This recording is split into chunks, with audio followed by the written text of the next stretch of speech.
buenas tardes a todos. Bienvenidos a este nuevo webinar. Hablemos sobre el cáncer de próstata.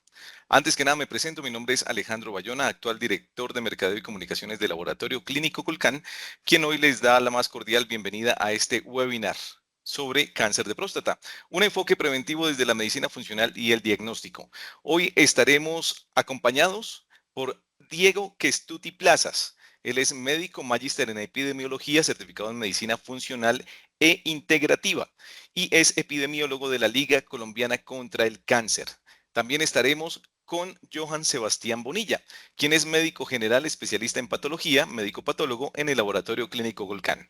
Así pues, antes de comenzar con este webinar que ustedes ya saben, podrán recibir su certificado de asistencia siempre y cuando revisen la encuesta que enviaremos al final del webinar, solamente al final, para que ustedes puedan registrarse allí. Las personas que resuelvan esa encuesta de satisfacción y registren sus datos son las personas que recibirán el certificado de asistencia a este webinar precisamente. Para arrancar, tenemos algunas reglas básicas para poder desarrollar muy bien esta temática y es ingresar al webinar apagando su cámara y el micrófono. También tomar atenta nota de las dudas que puedan tener durante el desarrollo del mismo tema y registrarlas a través del apartado PIR que aparece en la parte superior de su Teams o a través del chat de la misma sesión. Allí van a ser resueltas también al final del webinar por alguno de los dos doctores que están invitados en esta sesión. Así pues, le damos la bienvenida a todos los que se siguen conectando en este momento a través de nuestros diferentes canales digitales, cerca de 100 personas ya conectadas. Y pues aquí vamos con el doctor Diego Kestuti Plazas, médico magíster en epidemiología, del certificado en medicina funcional integrativa de la Liga Colombiana contra el Cáncer. Bienvenido, doctor Plazas, y adelante con su exposición. Buenas tardes, Alejandro.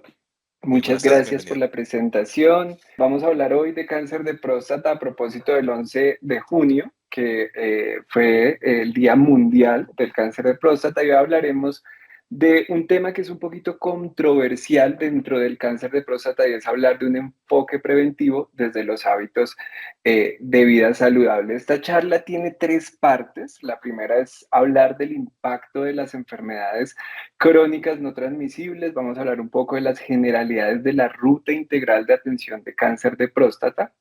Hablaremos de prevención a través de hábitos de vida saludable y el propósito de esta charla es responder a esta pregunta y es ¿posible hablar de prevención a través de hábitos de vida saludable en cáncer de próstata?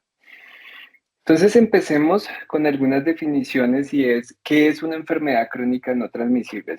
Sé que hoy tenemos un público diverso de profesionales de la salud, por lo tanto voy a hacer una charla que es trazable para todos. ¿Qué es entonces las enfermedades crónicas no transmisibles? Pues son condiciones de salud no infecciosas que requieren cuidados y tratamientos a largo plazo. Esto es lo que le da el concepto de cronicidad.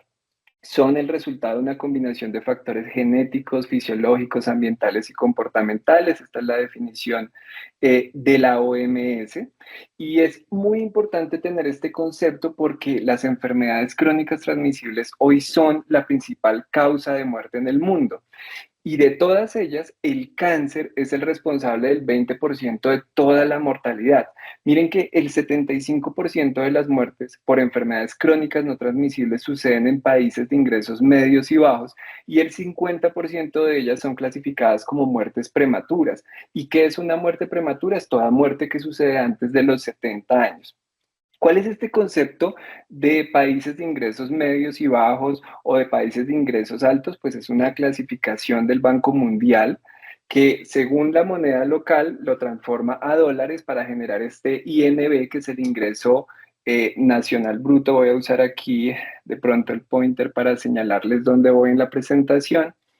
Y a través de eso, en el año 2022, Colombia fue clasificado como un país de ingresos medios altos. ¿Y por qué es importante que empecemos a hablar de estos conceptos? Porque uno de los principales desafíos para que países como Colombia puedan desarrollarse es poder hacer frente a estas enfermedades crónicas no transmisibles. Entonces, según el Banco de la República, las enfermedades crónicas transmisibles están aumentando la mortalidad, están aumentando el porcentaje de muertes prematuras y los costos totales asociados a ellas. Y algo que me parece súper importante, fíjense que el aumento progresivo del porcentaje de muertes prematuras, si lo miramos desde 1979 en Colombia al 2020, ha aumentado del 31 al 52%. ¿Y a causa de qué? Pues del cáncer. Es importante que en esta publicación del Banco de la República se menciona que este aumento de la mortalidad podría estar relacionado con una dieta inadecuada. Recordemos que hoy estamos viendo un cambio de nuestra dieta original hacia una dieta mucho más occidental, de eso vamos a hablar ahorita. Tabaco y alcohol, sedentarismo, que es el nuevo cigarrillo, entre otros factores están relacionados con este aumento de la mortalidad, el aumento de muertes prematuras y los costos totales. Coloqué esta gráfica aquí para mostrarles esta proyección de costos totales, lo que nos va a costar, porque al final esto sale de nuestros impuestos, lo que nos va a costar las enfermedades crónicas transmisibles del 2022 al 2030. Ellos generan tres escenarios y en los tres escenarios los costos totales por enfermedades crónicas transmisibles se van a incrementar en un 40% y fíjense que aquí estamos hablando de billones de pesos. El Banco de la República nos menciona que si logramos generar programas de promoción y prevención que promuevan hábitos de vida saludable y detección temprana, podríamos reducir los costos asociados a estas enfermedades crónicas. Ya hablando un poco más de cáncer, actualmente nosotros, los países de ingresos medios y bajos, ahora entienden por qué era importante estas definiciones iniciales, estamos ya experimentando un aumento de la mortalidad relacionada con cáncer. ¿Y por qué? Por esos factores medioambientales de los que hemos hablado: tabaco, alcohol, aumento de la obesidad, el sedentarismo, la dieta occidental. Definamos aquí esa dieta occidental como una dieta baja en fibra, con un aumento de alimentos ultraprocesados y que tienen azúcares añadidos concentrados. Y lo otro que está aumentando entonces, o que no hemos generado un control real, son estas infecciones cancerígenas persistentes, como el Helicobacter pylori, relacionado con cáncer gástrico, el virus de la hepatitis B con el hepatocarcinoma y el virus del papiloma humano con el cáncer de cuello uterino. Cáncer que es totalmente prevenible. Conocemos que hay vacuna, conocemos la citología, la prueba de ADN-BPH. El 75% de las muertes por cáncer en el mundo en el año 2030 se van a producir en países como el nuestro. Y lo que dice la literatura es que el control limitado de los factores de riesgo modificables, que ya hemos mencionado, pocos recursos educativos, programas de detección y vigilancia que no logran alcanzar resultados en salud y un escaso acceso a terapias contra el cáncer van a explicar estos resultados. Entonces, miren acá, coloqué este concepto de inflamación crónica de bajo grado porque subyace la mayor parte de las enfermedades crónicas no transmisibles, como la diabetes, la hipertensión, la enfermedad pulmonar obstructiva crónica y el cáncer. Hoy sabemos que el 42% del cáncer y el 45% de las muertes por cáncer se van a deber a estos factores que hemos mencionado, incluidos otros como la calidad del aire, la calidad del agua. Quiero que se lleven hoy esta idea de esta primera parte, y es que el cáncer está cerca, es muy doloroso que a medida que va avanzando el tiempo, más y más personas, uno empieza a conocer más personas que empiezan a sufrir de esta enfermedad. Va a llegar el momento en que si no hacemos algo por estas enfermedades crónicas no transmisibles, no va a existir una persona que no esté relacionada con el cáncer. Miren que según datos publicados ahorita en el 2022, una de cada 6 muertes en el mundo se deben por cáncer. Una de cada 4 muertes por enfermedades crónicas no transmisibles en el mundo también se deben a cáncer. Esta cifra me parece espeluznante. 1 millón de niños huérfanos maternos en el año 2020. ¿Por qué? Porque su mamá falleció por cáncer. Y la mitad de estas muertes, que son muertes prematuras obviamente, están relacionadas con el cáncer de cuello y el cáncer de cuello uterino y el cáncer de seno. Y como mencionaba, el cáncer de cuello uterino, pues es totalmente prevenible. ¿Cuál es el riesgo que tenemos hoy de padecer cáncer? Los hombres, cercano al 40%, estas cifras cada vez más se acercan al 50%, y en mujeres del 38%. Y no es solo el cáncer, no es solo el diagnóstico, es lo que sucede después del cáncer, porque los sobrevivientes van a deteriorar su calidad de vida. Todos estos tratamientos como la quimioterapia, la radioterapia, las cirugías al final van a dejar como esos rezagos en los pacientes que pueden ser neuropatía, fatiga, problemas cognitivos, todas estas situaciones asociadas a los tratamientos. Entonces, esta gráfica que quería aquí la estoy acercando un poco para que la puedan ver mejor, es esta conclusión. Definitivamente el cáncer está cerca. En este momento, 1 de cada 5 mujeres u hombres desarrollarán cáncer a lo largo de la vida y 1 de 12 mujeres morirán por cáncer en el mundo y 1 de cada 9 hombres mueren por cáncer hoy en el mundo. El cáncer en Colombia pues es la segunda causa de muerte, pero en el mundo es más, o sea, es una de las 3 principales causas de muerte en personas de 30 a 69 años. Hablábamos de estas muertes prematuras en 177 de 183 países. Permítanme un segundo, ¿qué me está pasando acá? Conclusiones de esta primera sección. Entonces, hoy sabemos que hay una pequeña contribución de la herencia, es decir, de los genes en el desarrollo de enfermedades crónicas transmisibles. No es que me tocó porque mi abuelo, porque sí, empezamos de pronto a mirar hacia atrás y pensar que esa enfermedad sucedió solo por los genes, no es correcto en este momento. Los factores medioambientales hoy son protagonistas en el desarrollo de estas enfermedades. ¿Y cuál es entonces la mejor estrategia para disminuir toda esta morbimortalidad y los costos? Pues hacer que la enfermedad no suceda. Entonces podemos trabajar hacia el control de factores de riesgo modificables que son transversales a todas las enfermedades crónicas no transmisibles. No tenemos que generar un programa para cada uno y en esto la Liga Colombiana y sus seccionales han estado trabajando activamente con la Secretaría de Salud, al menos acá en Bogotá, para generar un modelo de prestación, un modelo de atención que tenga un enfoque totalmente preventivo que debe ser transversal a las enfermedades cerebro-cardiovasculares, al cáncer, a la diabetes. O sea, solo un programa podría hacer frente a esto. Conclusión, pues el cáncer es un importante problema social de salud pública y económica del siglo XXI. Es transsectorial. No es solamente un problema de la salud, porque requiere también apoyo de otros ministerios como el de Medio Ambiente, el de Educación, el de Cultura, para hacer frente a esta situación. Aquí ya vamos entrando en materia, en esta segunda parte que son las generalidades del cáncer de próstata. Creo que estas imágenes y estos datos de Globocan nunca faltan cuando hacemos presentaciones sobre cáncer. Contarles, como hoy es el turno de hablar de los hombres, solo vamos a hablar en esta diapositiva de la incidencia y mortalidad de hombres en el mundo.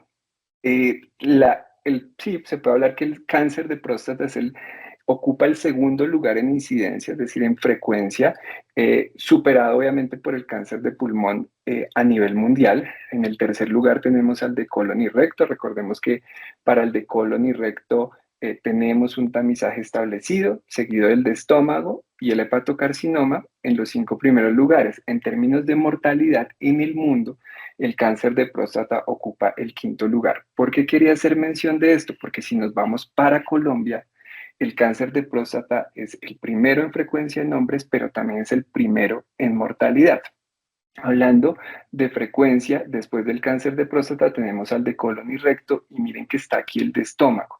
El de estómago siempre me preocupa mucho porque Colombia es endémica en Helicobacter pylori y no tenemos todavía una estrategia diseñada como un tamizaje para todas las personas de este cáncer como otros países lo han hecho.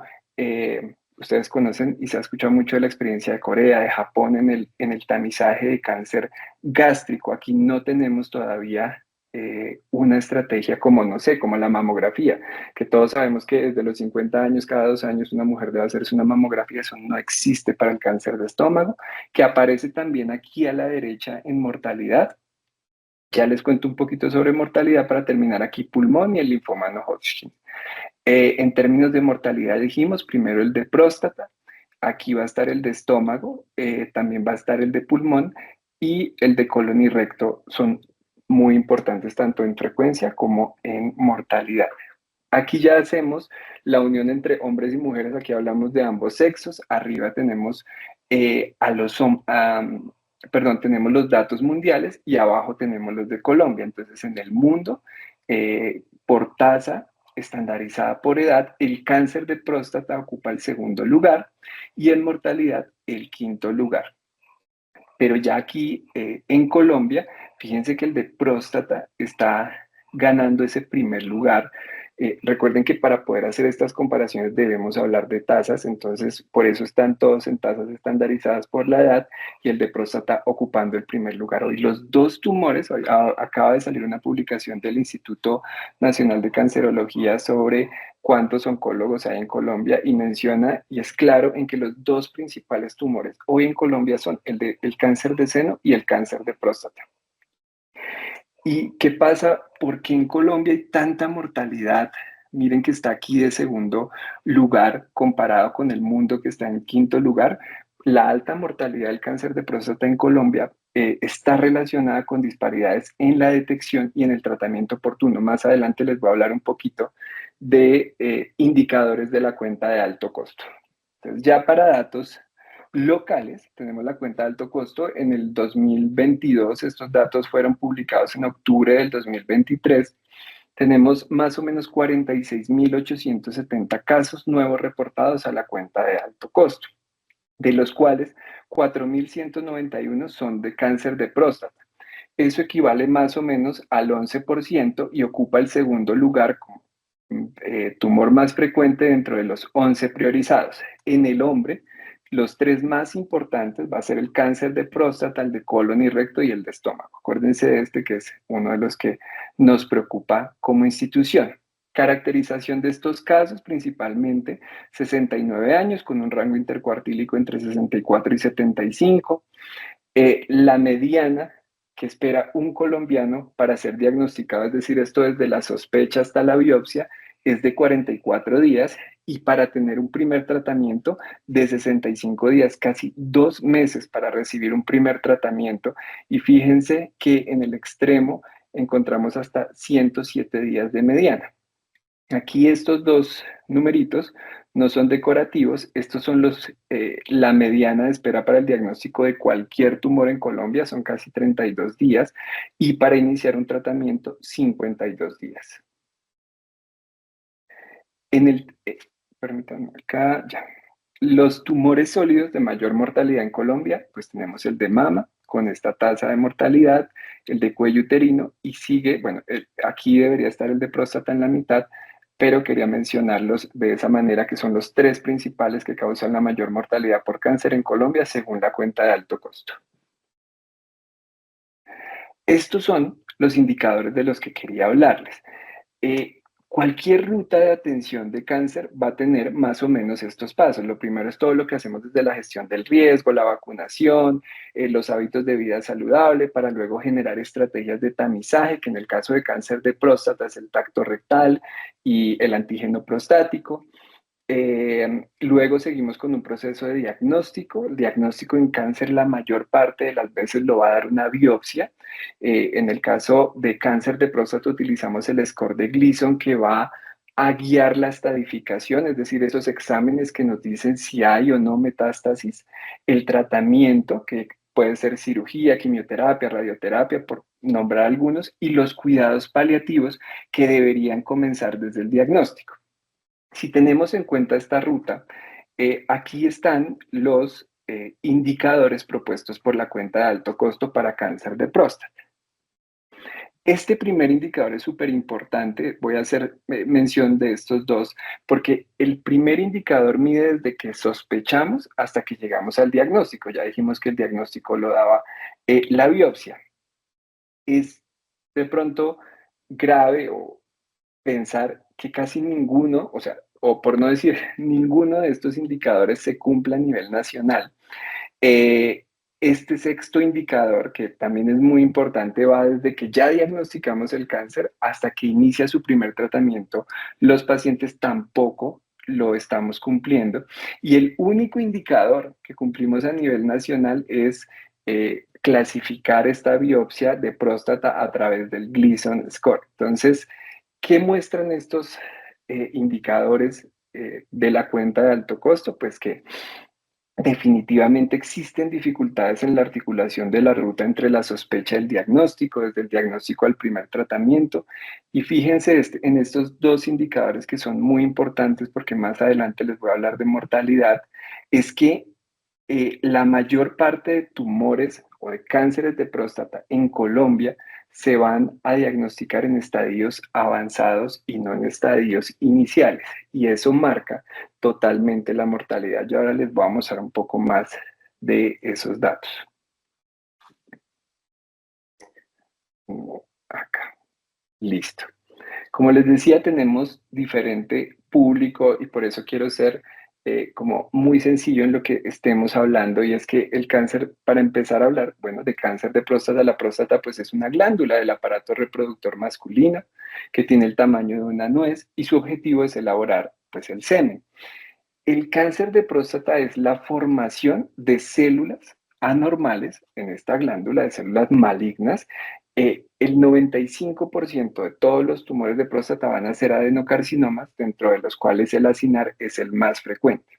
Y aquí hablamos, esta parte es importante porque un tumor puede estar localizado en el órgano, un tumor puede afectar eh, estructuras adyacentes, o un tumor puede viajar, por ejemplo el de próstata que lo hace frecuentemente, hacia el hueso, a lo que llamamos metástasis. Entonces el 78% del cáncer de próstata está localizado acá en esta glándula.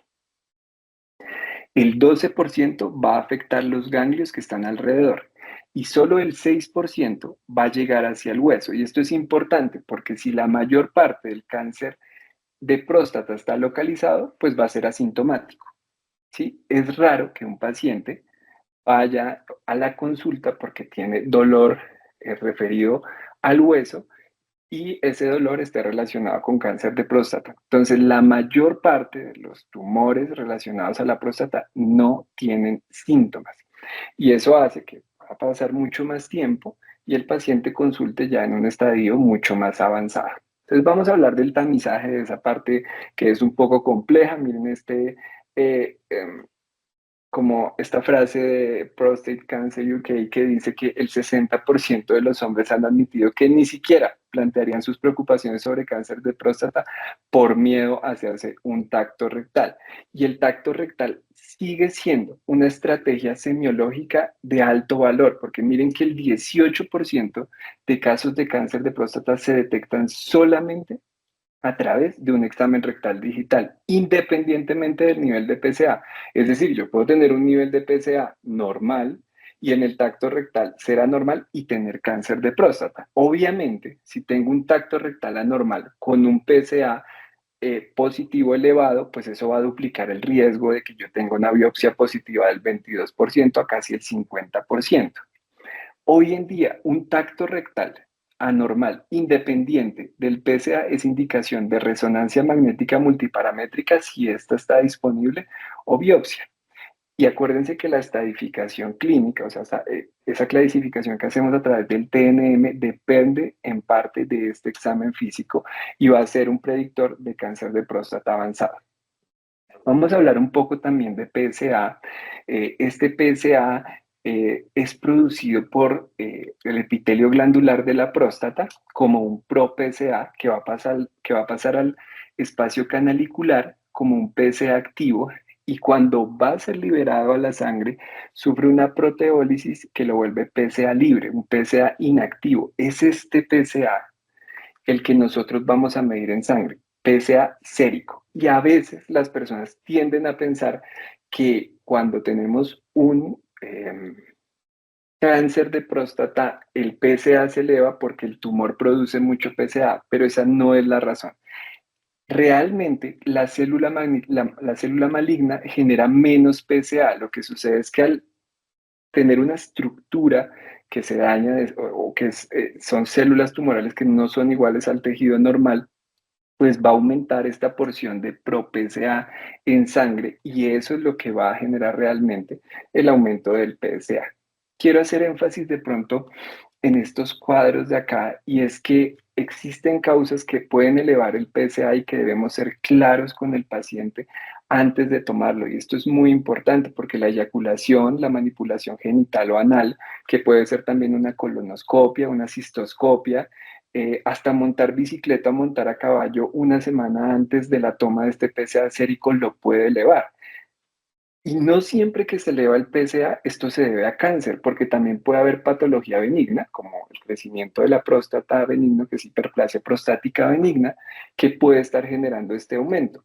También puede ser una inflamación, una infección, una prostatitis que puede estar generando este aumento. Y hay otras causas, como algunos medicamentos que menciono acá, que pueden disminuir ese PSA o la misma disminución del índice de masa corporal que deben ser tenidos en cuenta.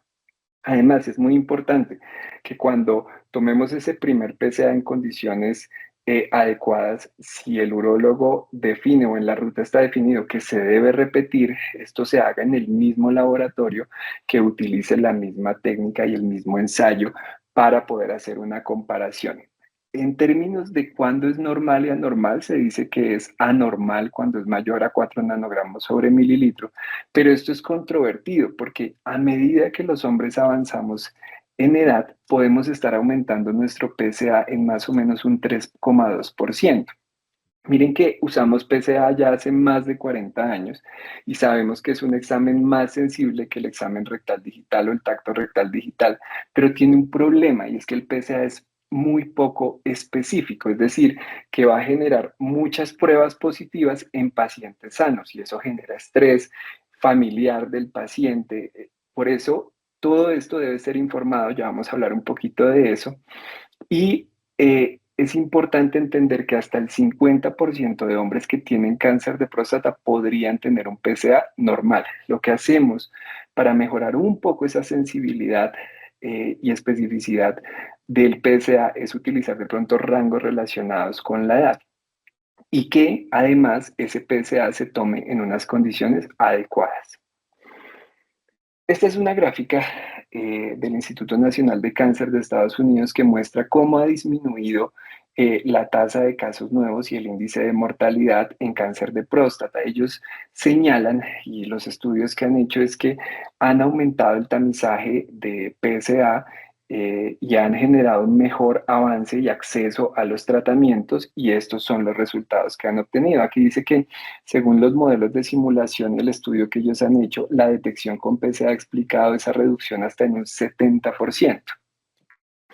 Pero aquí empezamos a entrar en controversias de urólogos y es que sin tamizaje, muchos casos de cáncer de próstata podrían volverse, o sea, no podrían volverse clínicamente evidentes. ¿Qué quiere decir esto? Que a veces el cáncer de próstata crece tan lentamente que la mayoría de los hombres van a morir por otras causas. Tuve la oportunidad de pertenecer a un equipo de cuidados paliativos aproximadamente 5 años y teníamos pacientes con múltiples diagnósticos y por allá el quinto, sexto era cáncer de próstata y los pacientes fallecían de otras causas. Además, miren que les había prometido esta cifra, la supervivencia del cáncer de próstata cuando es localizado a 5 años, es localizado o locorregional, es decir, solo está ahí, es del 100% versus el 31% cuando ya tiene metástasis óseas.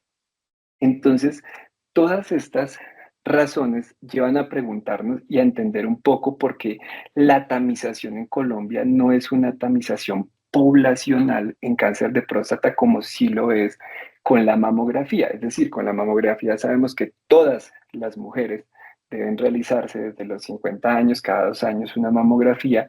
Con el cáncer de próstata no es así. Según la resolución 3280, el tamizaje es de oportunidad. La población sujeta es de hombres entre 50 y 75 años y esto no debe suceder sin que uno se haya sentado con el paciente a contarle que pues todas estas razones por las cuales podríamos estar generando falsos positivos o verdaderos positivos. ¿Me pueden recordar cómo voy de tiempo? Es que no alcanzo a ver acá si me pueden ayudar ahí desde el máster. Adelante, doctor, estamos bien de tiempo. Ok, entonces, ¿por qué es lo que debemos explicarle a los pacientes? Entonces, lo primero es que si no siguiéramos esta recomendación, hiciéramos tamizaje poblacional, lo que haríamos es aumentar, obviamente, la incidencia de cáncer de próstata, pero también aumentaríamos los falsos positivos. Esos pacientes que fueron a hacerse su PSA son sanos, pero les salió aumentado. ¿Y esto qué puede ocasionar? Pues que se van a generar más complicaciones asociadas a los procedimientos que actualmente rondan el 2%, a procedimientos diagnósticos como la infección, sepsis, dolor, sangrado, obstrucción urinaria, ansiedad, y obviamente esto va a aumentar los costos relacionados con la atención. Por otro lado, si aumentamos esa incidencia, pues también van a aumentar los verdaderos positivos, y esto puede caer en un concepto que se llama sobrediagnóstico. Recuerden que les decía que el cáncer de próstata crece de forma lenta en la mayoría de los pacientes y ellos van a fallecer por otra causa. Pues el sobrediagnóstico se define como una detección mediante el tamizaje de una afección que no habría llegado a ser clínicamente significativo durante la vida del paciente. Es decir, que no estaría mal que un paciente decidiera no hacerse el PSA. Obviamente, si esto está dirigido con un urólogo y con un equipo que está llevando realmente el caso y que ha hecho una medición del riesgo de este paciente. Por otro lado, si aumentamos la cantidad de pacientes diagnosticados con cáncer de próstata, la morbilidad y mortalidad asociada al proceso diagnóstico puede aumentar, y también con esto los costos relacionados. Por eso, entonces, como conclusión, el tamizaje debe ser de oportunidad. ¿Qué hacemos nosotros en la Liga contra el Cáncer? Aquí copié un poco todo este texto de nuestra guía propia, y es cómo lo hacemos nosotros. Pues para nosotros es importante no someter a hombres a pruebas de PSA sin asesorarlos sobre los posibles riesgos y beneficios. Es decir, tenemos una consulta de riesgo donde nosotros les explicamos a los pacientes cuáles pueden ser las consecuencias del tamizaje, el sobrediagnóstico, la mortalidad relacionada con procedimientos diagnósticos, con tratamiento. Y lo que hacemos al máximo es que si el paciente decide hacerse su tamizaje en una decisión conjunta con nuestro urólogo, pues lo que hacemos es explicarle muy bien cómo debe tomarse ese PSA. Si este PSA sale positivo, aumentado para la edad, lo tomamos 2 semanas. Lo que dice la resolución 3280 es que esto debería no ser más de 5 meses. Creemos que es demasiado tiempo. Probablemente el paciente pueda perderse en ese tiempo, y lo que hacemos es que no pases de un mes al menos de este segundo PSA. Lo hacemos también clasificando el riesgo, porque recuerden que al menos los dos principales factores de riesgo más importantes para cáncer de próstata va a ser la edad y el momento del diagnóstico, que significa que es un cáncer de próstata localizado o diseminado. Y tenemos en cuenta la esperanza de vida del paciente. Esto entra, aquí es muy importante tener el apoyo de un geriatra o de un paliativista para medir cuál es esa expectativa de vida del paciente y si valdría la pena realmente someterlo a procesos diagnósticos más avanzados. Mucho de esto, y creemos nosotros que, por ejemplo, la resonancia magnética multiparamétrica, el uso de inteligencia artificial de estas redes neuronales que logran tomar diferentes factores de riesgo y definir si un paciente debía o no pasar a biopsia, creo que va a solucionar mucho de estos problemas, pero creo que eso es tema para una charla totalmente diferente. Ya para Doctor Plazas, terminar y para... Sí. tenemos 5 minutos para darle paso al doctor Bonilla. Perfecto. Entonces, ya con esto vamos a cerrar, que era nuestro propósito, que era si es posible hablar de prevención a través de hábitos de vida saludable en cáncer de próstata. Entonces, miren que aquí a la izquierda les coloco dos referencias, dos nacionales y una internacional, sobre si uno debería recomendar a los pacientes cambiar sus hábitos de vida saludable para prevenir el cáncer de próstata. En la guía de práctica clínica del Ministerio de Salud, publicada en el 2013, dice que no hay una recomendación clara sobre esto, que hay falta de sustento y efectividad. Segundo, en la resolución 3280 del 2018 dice que sí deberíamos brindar información sobre factores de riesgo para cáncer de próstata, pero no dice cuáles ni cómo. Y en esta guía internacional, publicada ya en el 2024 de la Asociación Europea de Urología, dice que no existen datos concluyentes que puedan respaldar que implementemos medidas preventivas o dietéticas destinadas a reducir el desarrollo de cáncer de próstata. Sin embargo, ellos sí indican que existen factores dietéticos, exógenos y ambientales que podrían estar relacionados con la incidencia y el pronóstico. Pero para los últimos 3 a 4 años se han publicado diferentes artículos, revisiones sistemáticas, que lo que han mostrado es que los estudios que hemos realizado tienen limitaciones en la evaluación de factores de riesgo, como por ejemplo, eh, dado que los factores, los hábitos de vida saludable están todos relacionados, no sirve solamente hacer una intervención en un paciente en nutrición si uno descuida el sueño o la actividad física o el manejo del estrés. Lo que sabemos es que están tan correlacionados que es difícil o casi imposible, dicen los autores, cuantificar un único factor de riesgo.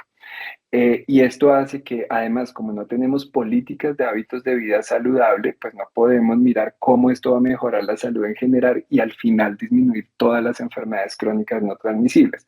Por lo que la propuesta es hacer un cambio de paradigma desde un enfoque de tratamiento que es el que tenemos actualmente, que es costoso, a uno más preventivo. Entonces, voy a avanzar. Esto era importante mencionar que es necesaria una política de prevención para las enfermedades crónicas no transmisibles, pero quería mostrarles esta diapositiva, ya para ir cerrando, donde mostramos cómo existen diferentes estudios. Aquí esto es un resumen de varias revisiones sistemáticas que muestran cómo la obesidad aumenta en el riesgo de cáncer de próstata, cómo podemos hacer diferentes mediciones como el perímetro abdominal en la consulta, el índice cintura-cadera, para ver y hacer seguimiento de nuestros pacientes, porque cuando están aumentados hay mayor riesgo de cáncer de próstata. Sabemos que los pacientes diabéticos no controlados también tienen un mayor riesgo de cáncer de próstata y cuando se controlan disminuye este riesgo. Las bebidas azucaradas concentradas también están relacionadas. Este hígado graso que cada vez, hígado graso no asociado al alcohol, que cada vez es más frecuente, también está relacionado con el aumento de riesgo de cáncer de próstata.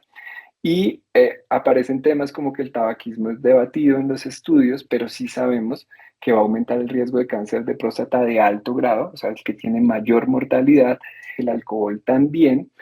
Y aquí aparece, solo quería mostrarles la fibra dietaria como un antiinflamatorio natural, sensibilizador de la insulina, que es factor protector. Entonces, traía para esta parte final, sé que es bastante información y lo importante es poder dejar varios capítulos ahí para próximas charlas, y es que definitivamente la obesidad se va a convertir en el principal factor de riesgo para cáncer. Ya no nos podemos limitar solamente en definir la obesidad por el índice de masa corporal. Hoy sabemos que la obesidad es una epidemia, es una enfermedad crónica prevalente, es un problema de salud público que al final va a requerir un manejo a largo plazo como todas las enfermedades crónicas no transmisibles y que además genera ese estado inflamatorio crónico de bajo grado y disfunción inmunológica, y además va a reducir la esperanza de vida entre 6 a 14 años. Entonces, traía un ejemplo final. ¿Por qué es tan importante hablar de obesidad y cáncer? Pues porque está relacionado con al menos 13 tipos de cáncer, incluido el cáncer de próstata. Yo lo incluyo acá porque ya tenemos suficiente evidencia para hablar de que una estrategia relacionada al control del peso podría disminuir esta incidencia, mortalidad y costos. Y también traía cómo la obesidad y diferentes estrategias que controlan el peso pueden aumentar o disminuir el riesgo. Voy a dejarlo solamente acá con esta imagen que usamos con los pacientes, porque nos sirve para ver cómo el sedentarismo, aquí la primera que se llama Anne, es una persona que está la mayor parte de tiempo sentada y llega a su casa a ver televisión, y eso está muy relacionado con el aumento del riesgo de cáncer. Aquí tenemos a Mike, que de vez en cuando juega fútbol, pero la mayor parte del día también está sentado y tiene un riesgo moderado. Y aquí está Kim, que madruga muy temprano, 5 de la mañana, para hacer pesas, pero también tiene un buen tiempo sentado. ¿Qué es lo importante y cuál es la invitación? Que estemos en movimiento, porque esto es lo que va a generar la mejor disminución del riesgo de cáncer. Pero como les decía, no es solamente una cosa. Voy a entonces ya llegar acá a la conclusión. Teníamos aquí como otros ejemplos del abordaje de hábitos de vida saludable, pero lo que quiero hacer realmente hoy es una primero responder a la pregunta y hacerles una invitación. Y es que sí existe evidencia de alta calidad que sustenta que podemos hacer intervenciones de hábitos de vida saludable en cáncer de próstata y en todas las enfermedades crónicas no transmisibles. Y como le digo a los estudiantes, si ustedes no implementan hábitos de vida saludable en su vida, no los van a poder enseñar a sus pacientes. Entonces, invitación, consuman alimentos reales, es decir, todo lo que se siembra, se cosecha, como mínimo dormir 7.5 horas. Yo sé que a veces suena utópico, pero es lo mínimo. Busquemos estrategias para controlar estrés, ya sea oración, meditación, y pongan a trabajar esas mitocondrias, esos órganos que producen energía a través de actividad física y ejercicio. Muchas gracias. Doctor Diego Plazas, muchísimas gracias por esta primera intervención, por la apertura de este webinar donde estamos hablando de cáncer de próstata y el enfoque preventivo desde la medicina funcional y el diagnóstico. El doctor Plazas va a seguir con nosotros aquí conectado en el webinar para las personas que se están conectando y se siguen uniendo a través de los canales digitales para darle paso ahora al doctor Johan Sebastián Bonilla, quien es médico general especialista en patología y médico patólogo en el laboratorio clínico Golcán, quien va a seguir con esta exposición sobre este webinar sobre cáncer de próstata. Doctor Bonilla, adelante y muy buenas tardes. Tienes cerrado el micrófono, doctor Bonilla.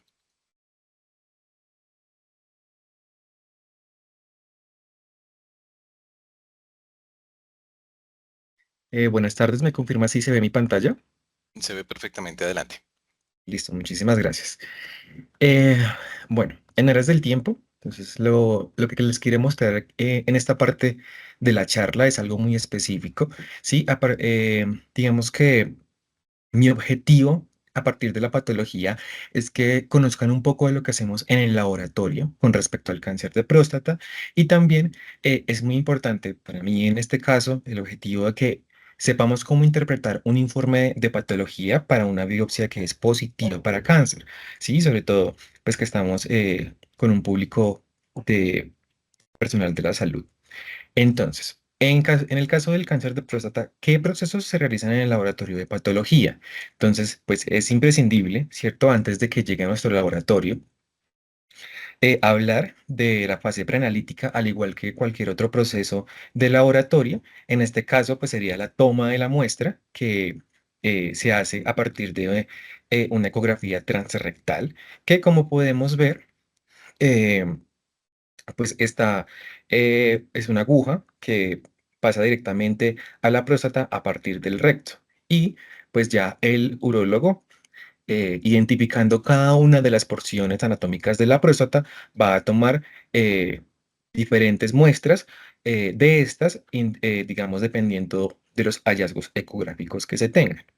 Entonces, ¿qué nos llega a nosotros? Entonces, nosotros vemos aquí estos cilindros, nos llegan estos cilindros que son delgados, son transparentes. Aquí se ven más fácil porque están en un fondo azul, pero generalmente miden entre un promedio de 0,8 a 10 milímetros de longitud y 1 milímetro o incluso menos de 1 milímetro de espesor. Entonces son difíciles de manipular, son difíciles de ver y por eso los teñimos previamente en el examen macroscópico para que sea más difícil de manipular, de ver, tanto por nosotros en el procesamiento como en el proceso histotecnológico.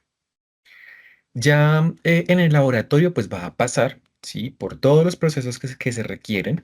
En el laboratorio, ya pues el procesador, el paso por alcoholes, por silol, por parafina, y el histotecnólogo al final lo va a incluir, lo va a cortar y lo va a teñir. ¿Cuál es el producto final de la fase preanalítica? Estas láminas de vidrio. Sí, estos son lo que ellos nos pasan a nosotros los patólogos. En estas láminas de vidrio están los cortes que se realizaron a cada una de las muestras que vimos al principio, ¿sí?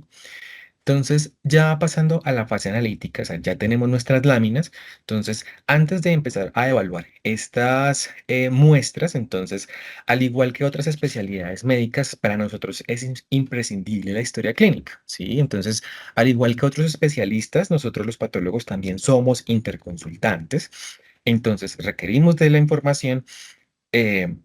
del paciente, no solamente sus datos, digamos, básicos, sino también necesitamos saber por qué se realiza eh, la biopsia, cuál es el propósito, ¿sí? O cuál es la sospecha diagnóstica que tiene el clínico, datos relevantes como el nivel de PSA, que ya lo vimos porque es su importancia, nos explicó el doctor Diego.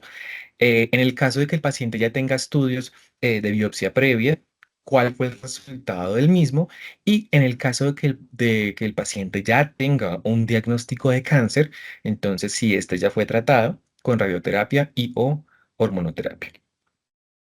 Entonces, básicamente, cuando ponemos las laminitas de vidrio que las acaba de mostrar en el microscopio, lo que vamos a ver es esto, unos cilindros de tejido prostático que están compuestos pues, por glándulas prostáticas, que son las que producen el PSA, que también nos mostró el doctor, sobre un estroma que es fibromuscular, ¿sí? Esto es lo que vamos a ver normalmente, es una histología normal. Y en esta es un ejemplo de la inmunohistoquímica, donde el fondo siempre va a ser azul y lo positivo para el marcador que estemos estudiando es de color café. Entonces, la inmunohistoquímica positiva es café. Entonces, esto es lo que vemos en la fase analítica. En la fase posanalítica, entonces tenemos nuestro informe de patología y esto es en lo que quiero centrar mi charla. Sí, entonces vemos eh, o bueno, vemos muchos ítems que tiene este informe y quiero que desglosemos cada uno de ellos para saber de qué estamos hablando. Entonces, eh, primero es importante recordar que cada patólogo tiene su forma de expresar sus informes, ¿sí? Y independientemente de que lo hagan de una u otra forma, lo importante es que tenga todos los ítems que se requieren para dar la información necesaria para que el clínico emprenda el diagnóstico y sepa clasificar a su paciente. Entonces, en este caso, pues tomé uno de mis informes. En este caso, pues tenemos dos fragmentos de biopsia de la base del lóbulo derecho, ¿sí? El cual es positivo para un adenocarcinoma de próstata de tipo acinar, un Gleason 4 más 3 score 7 con 60% de grado 4. Eh, Esto hace que pertenezca al grado grupo 3 con un volumen tumoral alto. Tiene invasión tanto linfovascular como perineural con presencia de patrón cribiforme. No observé en este caso extensión extraprostática y observé un PIN de alto grado como otros hallazgos. Entonces, para hablar, entonces la primera parte vemos que nos dicen adenocarcinoma de próstata de tipo acinar.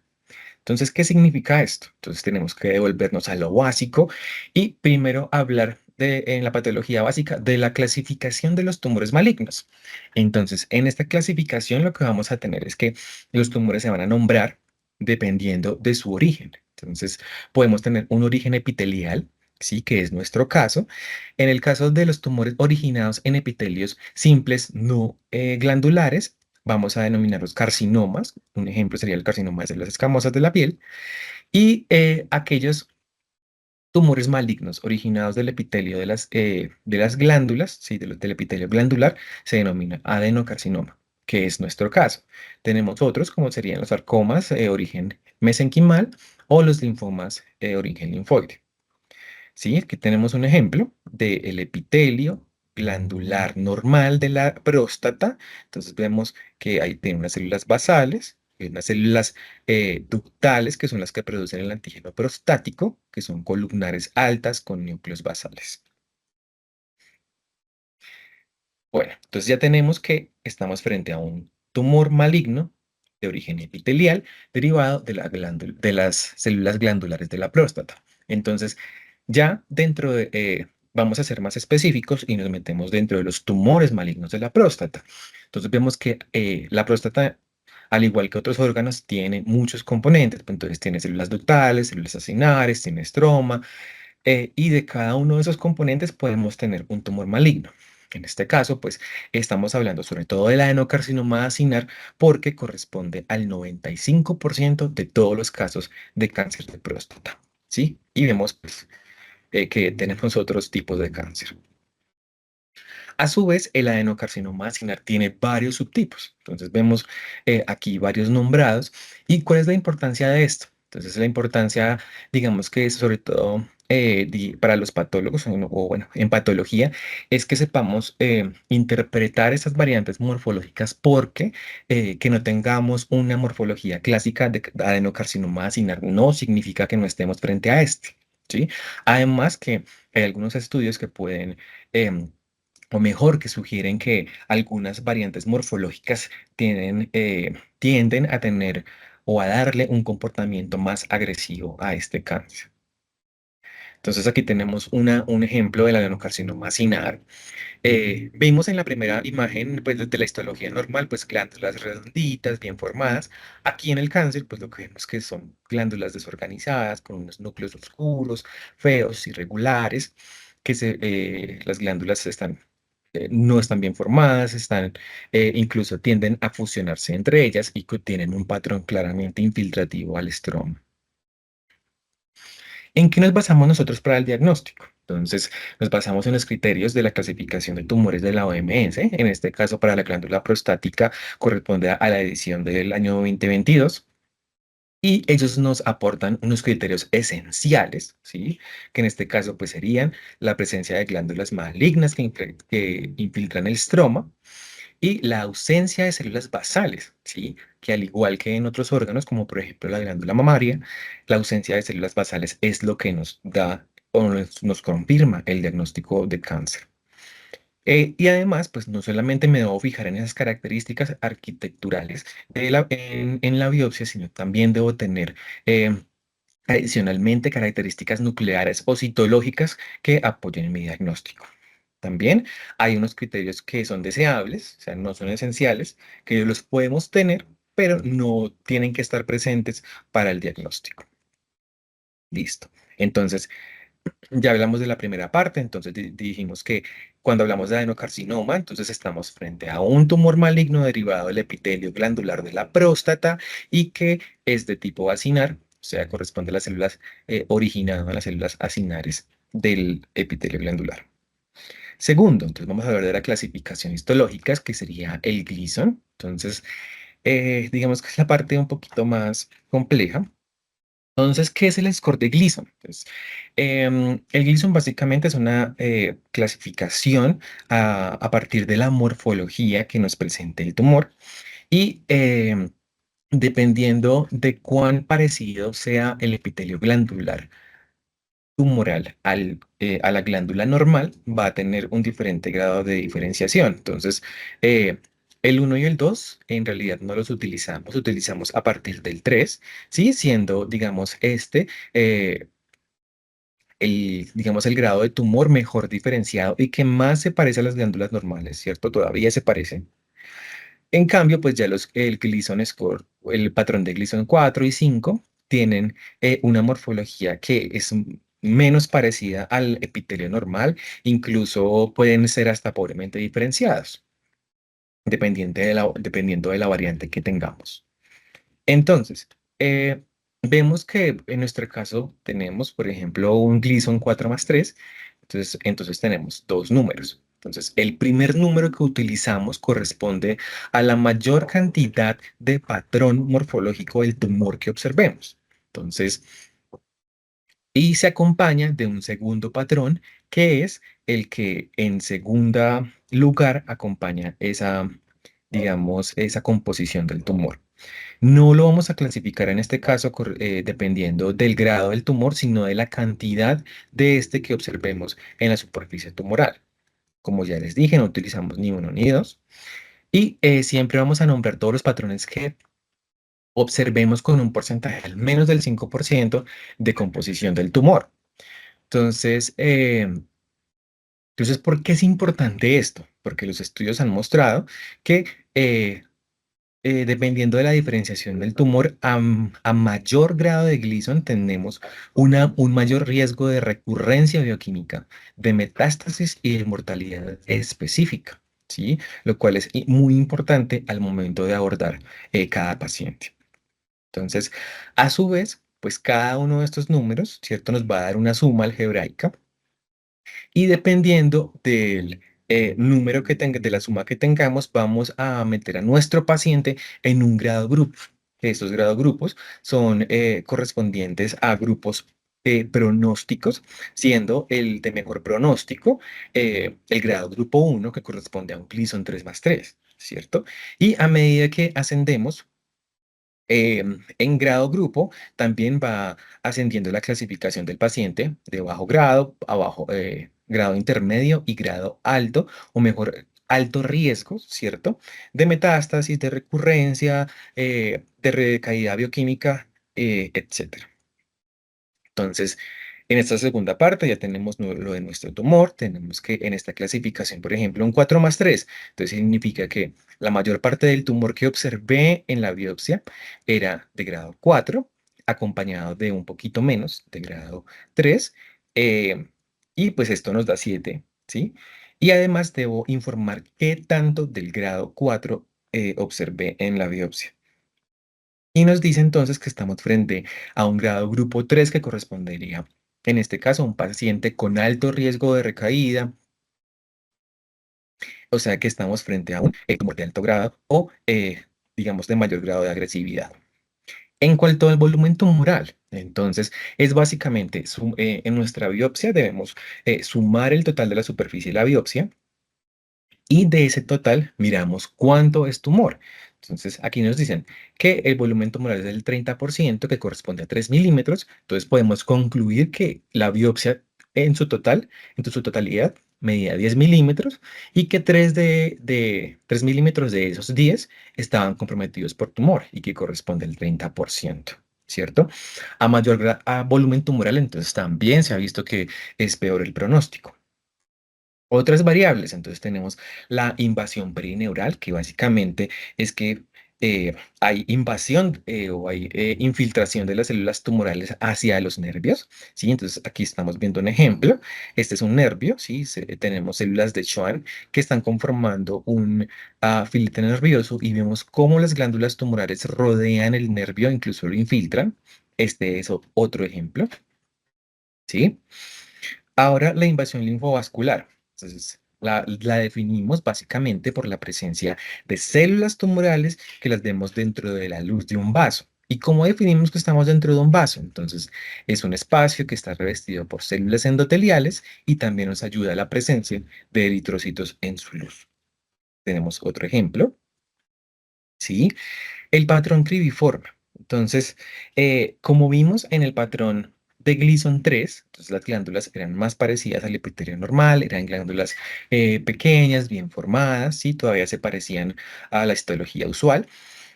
En cambio, a partir del grado 4 vimos que esa morfología es diferente, que se va pareciendo menos al epitelio normal y dentro de las variantes morfológicas que podemos encontrar en el grado 4, las células se van, o sea, están pobremente formadas o incluso se fusionan entre ellas y hay formación de luces irregulares, que es lo que llamamos cribas. Entonces eso es lo que se denomina patrón cribiforme. ¿Por qué debemos mencionar si este está presente o no?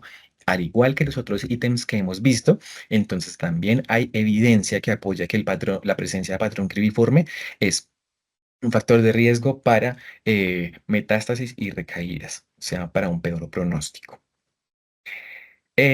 Por último, tenemos la extensión extraprostática. Entonces, no siempre podemos informar la extensión extraprostática en todas las biopsias, ¿sí? Solamente en aquellas en las cuales pues tienen fragmentos grandes que aparte del tejido prostático también tomaron el tejido que está alrededor de él. Entonces aquí vemos que esta biopsia tomó próstata, que es lo que estamos viendo acá, pero también está representado el tejido adiposo que hay alrededor de la próstata.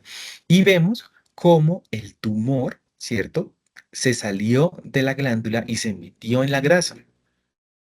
Aquí vemos otro ejemplo de cómo las células tumorales francamente están invadiendo el músculo. Entonces es muy importante porque nosotros desde la biopsia le podemos decir al clínico que el tumor no está confinado a la próstata, sino que se está saliendo de la misma e está invadiendo los tejidos blandos adyacentes a la glándula. Entonces también hay otros casos, como por ejemplo este, en el que, como vimos, ¿sí?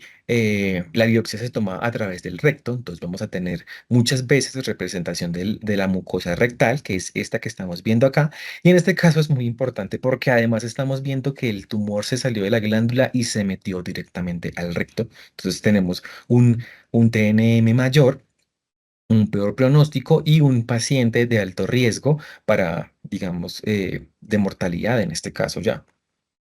Entonces, en otros hallazgos podemos incluir otras cosas que veamos que, aunque no tienen relevancia clínica ni pronóstica, lo que nos va a ayudar en patología es que nos apoye nuestro diagnóstico, porque no siempre vamos a encontrar las características arquitecturales y citológicas que nos permitan de manera, digamos, rápida dar el diagnóstico, sino que nos apoyamos de otros complementos, como sería la presencia de mucina, de cristaloides, de nódulos subepiteliales, de una tipia citológica marcada, o incluso, al igual que patrón cribiforme, podemos observar patrones glomeruloides como es este. También la presencia de necrosis nos habla no solamente de que estamos frente a un tumor maligno, sino de que es alto grado. Entonces, independientemente del patrón de Gleason que tengamos alrededor de la necrosis, la presencia de la misma nos dice que estamos frente a un Gleason 5, ¿sí? Entonces, por eso es su importancia.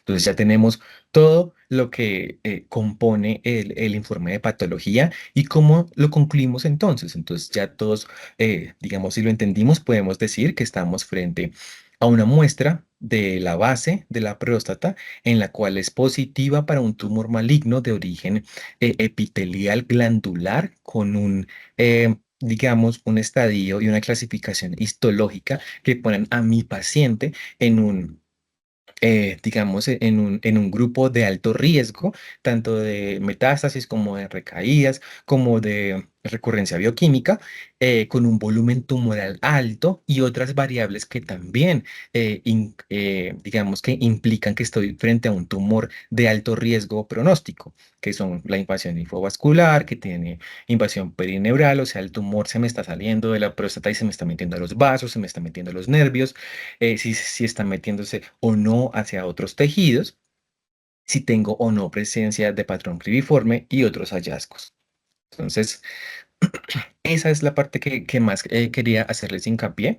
Ahora, en estas últimas tres diapositivas, lo que les quiero mostrar son algunos conceptos o alguna, digamos, evidencia que soporta lo que les acabo de decir y también resolver algunas inquietudes que he tenido de algunos, digamos, colegas clínicos. Entonces, digamos que hay preguntas acerca de si es mejor la toma de 2 biopsias versus 6 set de biopsias, porque al laboratorio lo que nosotros podemos tener es solamente 2 frascos donde nos digan que tomaron muestras del lóbulo derecho y también del lóbulo izquierdo sin especificar de qué parte anatómica de la próstata se tomaron, ¿sí? Versus, digamos, otros centros que nos envían 6 frasquitos, ¿sí? En los cuales tenemos muestras del apex tanto derecho como izquierdo, porción media derecha izquierda y base derecha izquierda, lo cual es muy conveniente porque, por ejemplo, estas referencias nos dicen que, pues en todos estos sujetos estudiados, este gran porcentaje de pacientes presentaron multifocalidad o sea, presencia de múltiples focos tumorales en la próstata. Entonces, si yo solamente tomo derecho o izquierdo, pero no especifico de dónde, o solamente lo tomo de un lugar específico, puede que tengamos una menor sensibilidad o falsos negativos, pero si tengo una mayor cantidad de biopsias, tengo mayor chance de, digamos, darle al foco tumoral e identificar y dar el diagnóstico oportuno. También tenemos eh, la inmunohistoquímica, ¿sí? No hablamos de ella mucho porque por aras del tiempo, pero ¿cuál es el mensaje que les quiero dar? La inmunohistoquímica, pues la hacemos a partir de marcadores que por una reacción eh, digamos, mediante un procesador, lo que hace es identificar diferentes elementos antigénicos en las células tumorales y las podemos establecer en la morfología. Entonces, eh, Un ejemplo es la presencia de receptores de andrógenos. Entonces nos dicen, por ejemplo, estas referencias que si hago una inmunohistoquímica para marcador de receptor de andrógenos y es positiva, entonces podemos ver que hay una predicción de mayor supervivencia en los pacientes, incluso en estadio avanzado, porque van a responder a la terapia de privación hormonal. Otros marcadores, como por ejemplo el P53, que me predicen un peor pronóstico, ¿sí? Y que incluso los pacientes con P53 mutado no van a responder adecuadamente a la terapia hormonal e incluso si la utilizamos, a pesar de ello, el tumor puede seguir avanzando. Entonces, hago la cuña también de una vez. Todos los procesos que les acabo de mostrar en la histología, pues los hacemos en el laboratorio de Colcan y también la mayoría de estos marcadores de inmunohistoquímica también los tenemos disponibles. Por último, entonces, vemos como todas estas referencias nos dicen que, digamos que lo más importante al momento del diagnóstico es el score de Gleason. ¿Por qué? Porque se ha visto que a mayor grado grupo vamos a tener una mayor mortalidad, ¿cierto?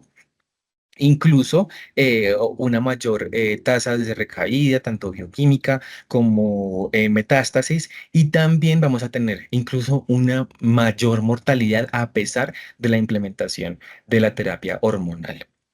Entonces, es básicamente eso lo que les quería mostrar. Espero sea de su agrado y quedo atento a preguntas. Doctor Bonilla, muchísimas gracias por esta explicación desde el diagnóstico para el cáncer de próstata. Ahora vamos a dar paso a Juliana Cardona, que trae una información importante también para todos los asistentes que están en este momento conectados con este webinar a través de los diferentes canales digitales del Laboratorio Clínico Colcan. Juliana, bienvenida y muy buenas tardes. Hola, muy buenas tardes para todos. Nuevamente agradecerles a las personas que se conectaron el asistir a este espacio. En esta ocasión queremos recordarles que somos laboratorio clínico, tenemos un portafolio con más de 3.000 pruebas, tenemos presencia a nivel nacional, aproximadamente con 36 sedes en este momento. También tenemos sedes en Perú, tenemos sede en Ecuador y recuerden que dentro de nuestras líneas de laboratorio tenemos lo que es ciencias genómicas, tenemos laboratorio clínico de alta complejidad, tenemos laboratorio de patología, citología, laboratorio de citometría de flujo, laboratorio de toxicología e imágenes diagnósticas, que en este momento es un servicio que se está prestando en Bogotá. La mayoría de estas líneas, las pruebas de estas líneas son con procesamiento propio en sede Colcan.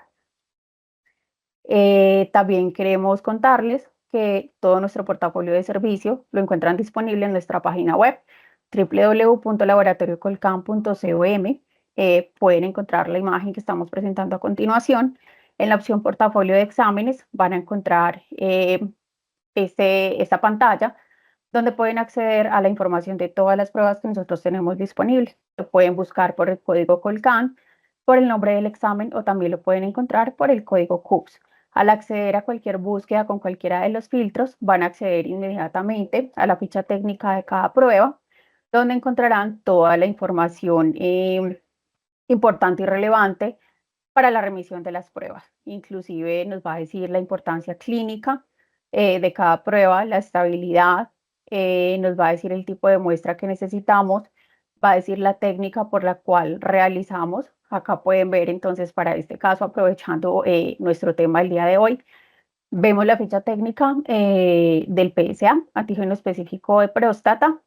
Entonces nuestro código interno es el A43, el código CUPS es el 906610, la técnica por la cual lo realizamos es quimioluminiscencia, tipo de muestra lo hacemos en suero, el volumen mínimo de muestra que requerimos es 1 mililitro, la temperatura óptima de envío es refrigerada, también se puede enviar congelada en el caso de pruebas que no vayan a ser remitidas inmediatamente, ya que buscamos pues que todo el tiempo conserven estabilidad, y refrigerada tiene estabilidad de 2 días, pero congelada tiene estabilidad de 2 meses. Se procesa todos los días, lo tenemos con oportunidad de entrega de un día hábil, no tiene ninguna condición especial. Sí tiene algunas indicaciones que son evitar relaciones sexuales y masaje prostático 2 días antes de tomarse la muestra. Después de una prostatectomía o biopsia prostática, Se debe esperar unos 10 días como mínimo para el examen y se deben relacionar datos clínicos importantes en el caso de los pacientes pues, que presenten alguno de los datos clínicos.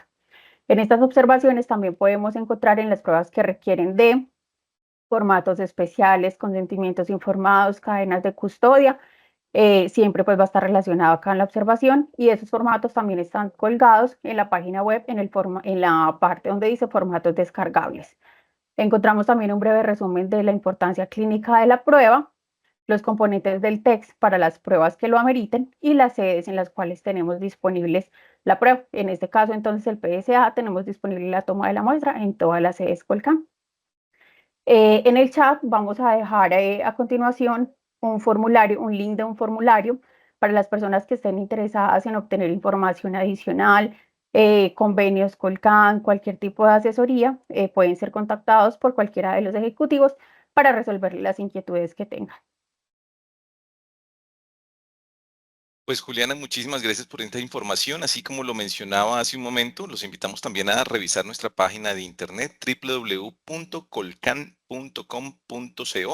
y allí pues en la sección de portafolio de servicios o en el contacto comercial pueden vincularse con nosotros para saber más sobre esta prueba y muchas más de los más de 3.000 tipos de exámenes que ofrece el Laboratorio Clínico Colcan para todos ustedes y las instituciones de salud que representan.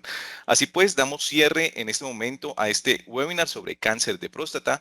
Recuerden que a través del chat vamos a enviar la encuesta de satisfacción sobre la cual ustedes deben registrarse para recibir el certificado de asistencia. Damos gracias al doctor Johan Sebastián Bonilla y al doctor Diego Kestuti Plazas de la Liga contra el Cáncer. Muchísimas gracias, doctores, por participar en este webinar organizado por Laboratorio Clínico Colcan. Muchas gracias. A todos Gracias, hasta ustedes. luego. Muchas gracias a ustedes por participar y a todos ustedes que siguen ahí conectados, por favor, diligencien la encuesta y para recibir el certificado es la única condición, recibir la encuesta del formulario que se está enviando a través del chat. Muchísimas gracias a todos ustedes por participar y recuerden que este webinar y todos los demás que hemos realizado los encuentran a través de nuestro canal de YouTube Laboratorio Clínico Colcan. Feliz tarde para todos.